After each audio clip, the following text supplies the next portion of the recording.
Hi again, everyone. I'm Jennifer Johnson from Golisano Children's Hospital in the Office of Family and Community Outreach, and I'm joined by a friend today, Michelle Morales, and we're going to talk about your professional title in just a second. But I know the title you are most proud of is mom.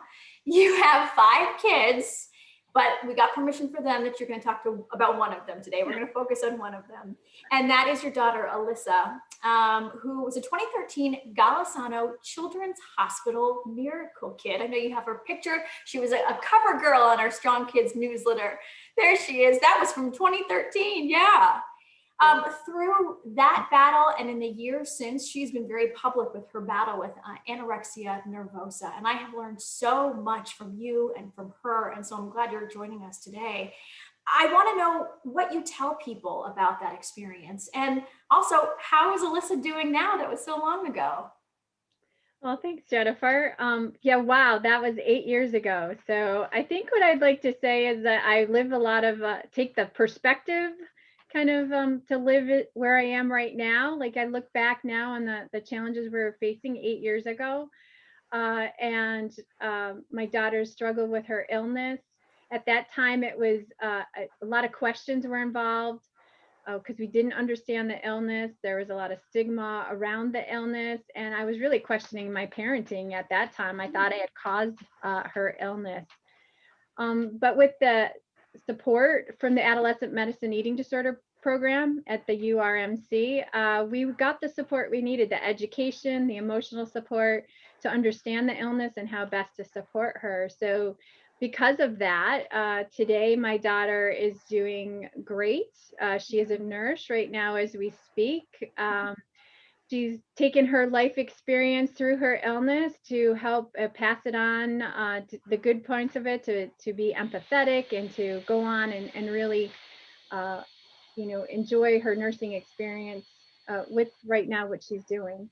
Mm-hmm. That is so great to hear. Congratulations to her. And you guys have become such an incredible duo. I mean, you learned so much, as a mom through this experience, and you're using that knowledge to help others. There's a lot here, so I'm going to look down so I can get it right. You are the parent peer mentor at the Western New York Comprehensive Care Center for Eating Disorders, also called for short WNYCCCED,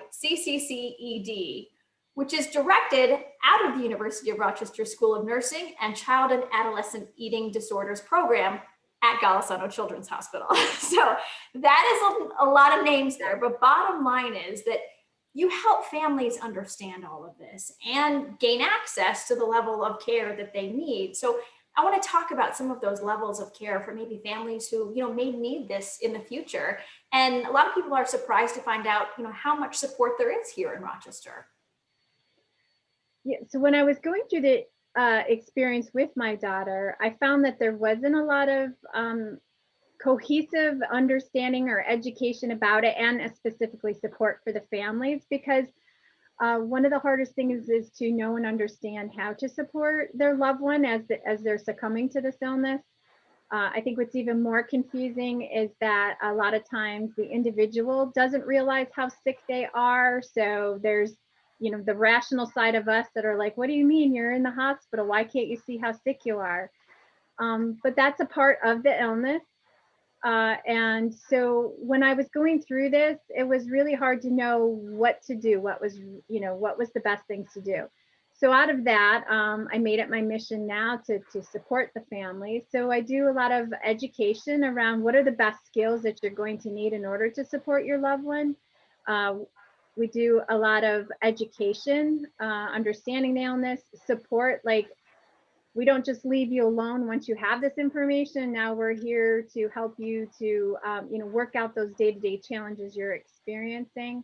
One part of that does come into play is like just understanding the different treatments that are available for someone who has an eating disorder. Mm-hmm. We are very lucky in Rochester. We have all levels of support for an individual, depending on how severe their illness is, except for one, which is our residential treatment. And we can talk more about that for sure. Mm-hmm. So stay tuned maybe for some news on that. But whether it's, maybe just seeing a doctor once a week or actually being inpatient in the hospital, right? There's all those different layers here.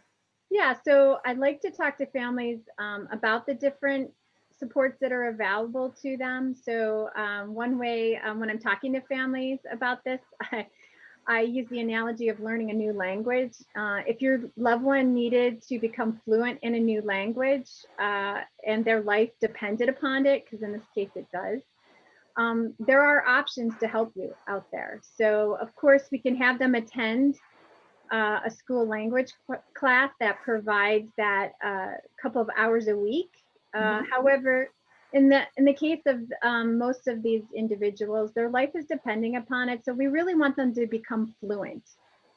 Therefore, the best possible option would be to have an immersion experience, and we have some different ways to do that. So a residential, for instance, level or immersion would be for someone going and spending, every day, 7 days a week, 24 hours to have that support that they need to interrupt their symptoms and to start to learn some skills and understanding of how they can fight their illness.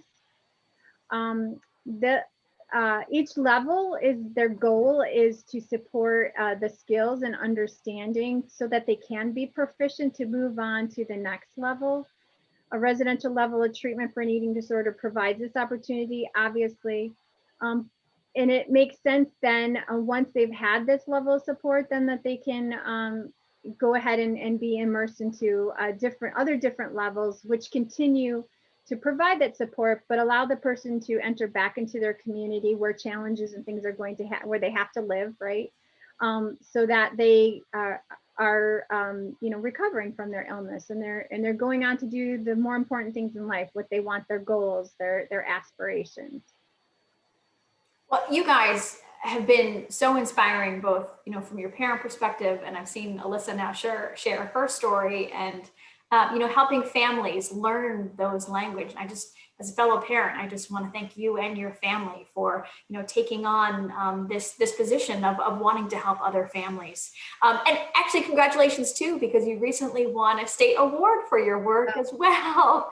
So Yep. there's so much to dig into, and we're going to have to end it here. But people can learn more about all of this on the WNYCCCED website, and we're going to link to that as a part of this interview. So Michelle, thank you so much. You guys are awesome.